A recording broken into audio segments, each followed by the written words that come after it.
kristalisasi air laut di pantai. Garam ini terdiri dari natrium klorida dan banyak mengandung pengotor.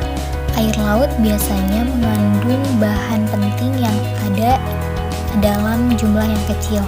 Nah, natrium klorida merupakan kandungan terpenting yang terdapat di dalam air laut.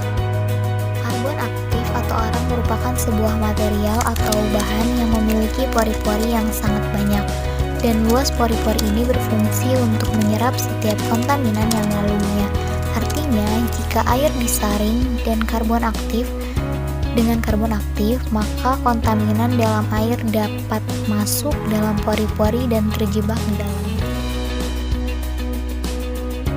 Metode yang digunakan dalam pemurnian suatu zat agar terbentuk sebuah kristal adalah kristalisasi.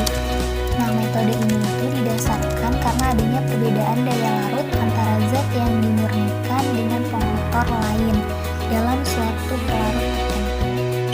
Pada saat proses kristalisasi, mula-mula molekul zat itu terlarut membentuk agregat dengan molekul pelarut.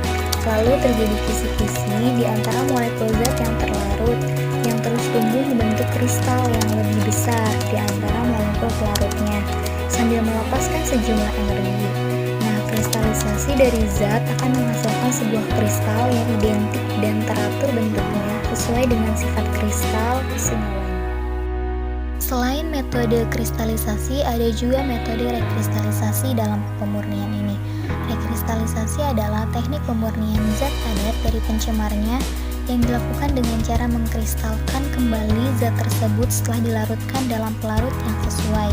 Untuk mengkristalisasikan suatu senyawa, kita harus memilih dahulu pelarut yang cocok dengan senyawa tersebut.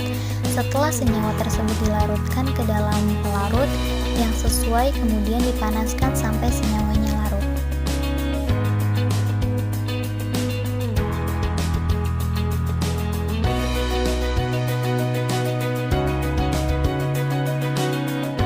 Pada percobaan pemurnian garam krosok menjadi garam dapur atau biasa disebut dengan NaCl, dibutuhkan sampel berupa garam krosok sebanyak 100 gram.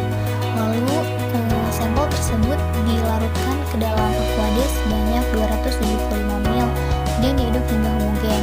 Setelah diaduk hingga homogen, lalu larutan tersebut disaring dan kemudian didapatkan filtrat dan residu yang tertinggal pada kertas saring tersebut. Proses selanjutnya yaitu adalah arang dimasukkan ke dalam filtrat yang tadi. Setelah dimasukkan, diaduk sebentar hingga larutan tersebut tercampur dengan arang.